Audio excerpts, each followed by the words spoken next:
नमस्कार प्यारे बच्चों, आज हम पढ़ेंगे मीराबाई के पद। और पहले हम देखते हैं कवित्री का जीवन परिचय। देखिए, आपको ज़्यादातर जीवन परिचय आपको याद भी करने और लिखने भी हैं। देखिए, जन्म सन 1498 में कुड़की गांव के मारवाड़ रियासत में अर्थात राजस्थान में उनका जन्म हुआ था। और उनकी प्रमुख रचनाएं हैं मीरा पदावली, नरसिंह जी रो मोहरो, और इसको हम नरसिंह जी का महारा भी कह बोलते हैं अपनी हिंदी भाषा में। और मृत्यु हुई थी 1540 में। किसी भी कवित्री या कवि का जीवन या मरण इतना महत्वपूर्ण नहीं होता जितने उसके साहित्य की विशेषताएं होती हैं। अर्थात उनके जीवन परिचय के साथ साथ उनका साहित्यिक विशेषता भी आपको याद करनी होगी। देखो, साहित्य विशेषता में आपको ये संकेत बिंदु अर्थात पॉइंट बना सकते हो। पहला, भक्तिकालीन की शकुंतला की कवित्री, क्योंकि वो शकुंतला से संबंधित थी, इसलिए ये पॉइंट बन सकता है। दूसरा, कृष्ण की उपासिका, दूसरा हो गया। तीसरा बन सकता है सगुन भक्ति में लीन कवित्री अर्थात शकुंतला की प्रमुख कवित्री। और उनके कवि कौन, उनके गुरु कौन थे? कवि रैदास जी। और बाल्यावस्था में उनके मन में कृष्ण के प्रति प्रेम और भावना जागृत हो चुकी थी। वो श्री कृष्ण के प्रेम में खो चुकी थी। अन्य भक्तिकालीन कवियों की तरह मीरा जी ने भी देश में दूर दूर तक यात्रा की, मतलब बहुत इधर उधर घूमी। वो चित्तौड़ राजघराने में उनकी शादी हुई थी और उन्होंने बहुत ही कष्ट सहने पड़े थे, लेकिन उन्होंने श्री कृष्ण की भक्ति कभी नहीं छोड़ी। और अगला पॉइंट ये बना सकते हो, सामाजिक और वैचारिक बंधनों का विरोध, अर्थात सामाजिक बंधनों को उन्होंने तोड़कर लोक लाज का भी उन्होंने त्याग कर दिया था, श्री कृष्ण के प्रेम में है। अब देखिए, आप इसके बाद साहित्य विशेषता हो जाएंगी। भाषा शैली में क्या लिखोगे? भाषा शैली में लिख सकते हो माधुर्य गुण उनका प्रमुख था, श्रृंगार रस और शांत रस भी प्रमुख था उनका। और माधुर्य गुण के साथ उन्होंने भक्ति में लीन गुण और कविताओं का उन्होंने बहुत सारा वर्णन किया था। और बहुत सारी कविताएं उन्होंने भक्ति में लीन होकर लिखी हैं। अब देखिए आगे इसकी व्याख्या, ये देख लीजिए, आप अच्छे से इसको लिख लेना।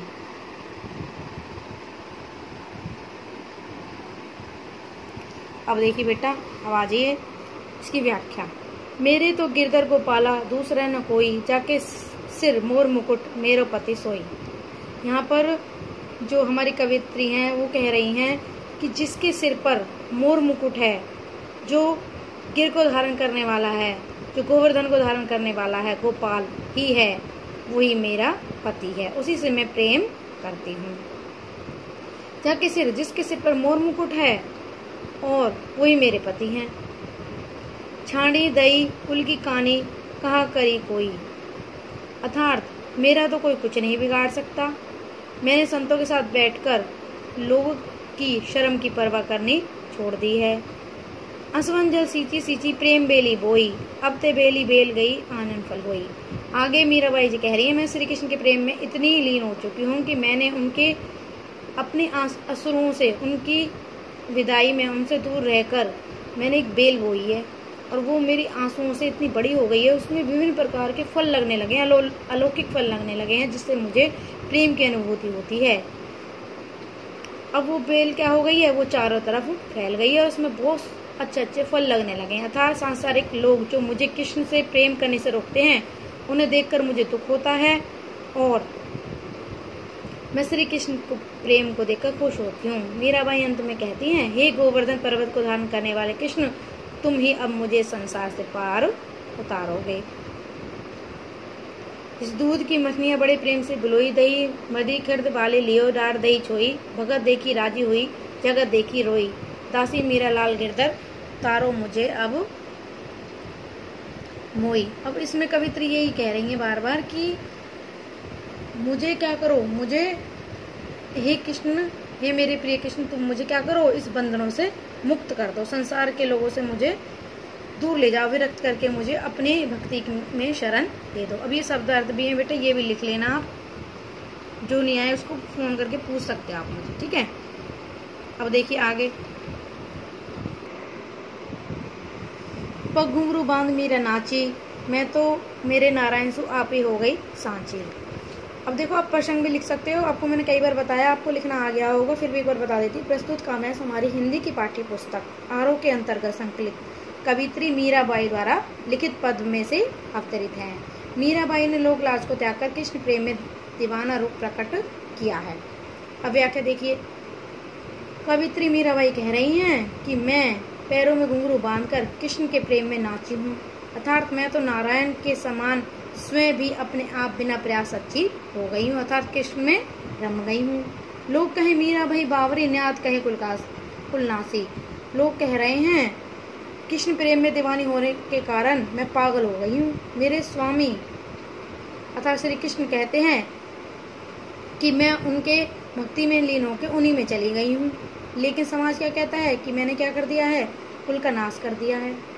विष का प्याला राना भेजा, पीवत मीरा हासी, मीरा के प्रभु गिरधर नागर, सहज मिले अविनाशी। वो कह रहे हैं कि मेरे वध के लिए विष का प्याला राणा जी था मेरे देवर ने भेजा, जिसे मैंने हंसते हंसते पी लिया था, लेकिन मीराबाई के जो प्रभु श्री कृष्ण हैं, गोवर्धन को धारण करने वाले हैं, वो अनायास ही मुझे मिल जाएंगे। अर्थात उन्होंने विष के प्याले को भी अमृत में बदल डाला। अर्थात जो इंसान, जो मनुष्य श्री कृष्ण या ईश्वर के प्रेम में लीन हो जाता है, उसे समाज के कोई बंधन कोई भी नहीं मार सकता, और ना ही समाज की कोई भी कुटीति उन्हें उनके साथ दुर्व्यवहार कर सकती है। ठीक है बच्चों, अब आपको ये व्याख्या समझ में आ गई होगी।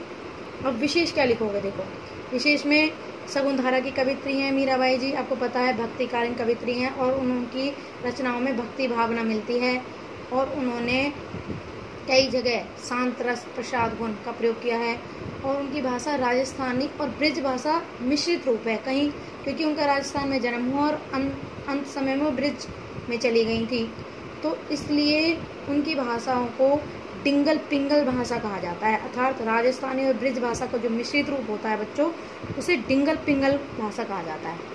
ठीक है बेटा, अब ये कर लो, अब आपको ये समझ में आ गया होगा व्याख्या। अब देखिए प्रश्न उत्तर देखिए इसके। मीरा कृष्ण की उपासना किस रूप में करती है? मीरा कृष्ण की उपासना पति के रूप में करती है, और उनके प्रेम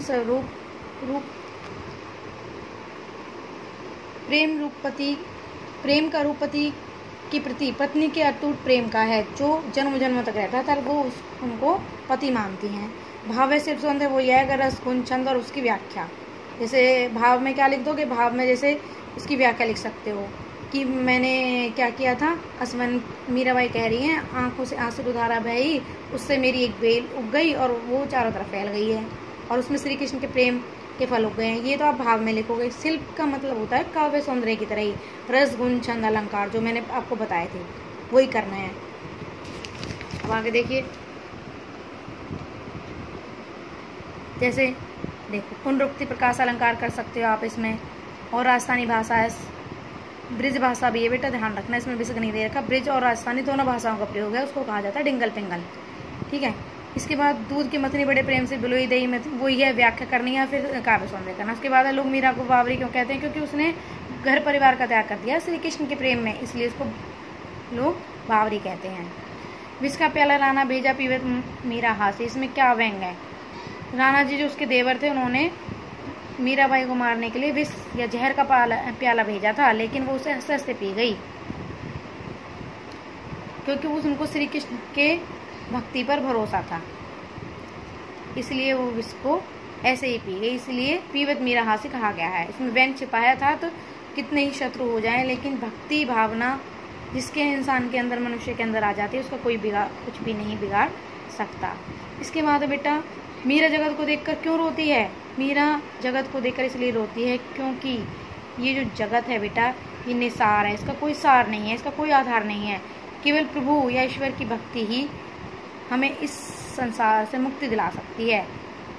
अतः संसार के लोग बार बार प्रयत्न कर रहे थे मीराबाई को श्री कृष्ण के प्रेम से दूर करने के लिए, उन्होंने लेकिन नहीं किया, इसलिए ऐसे लोगों को देखकर मीरा हंसती है, जो उसको कुछ भी नहीं बिगाड़ पाए।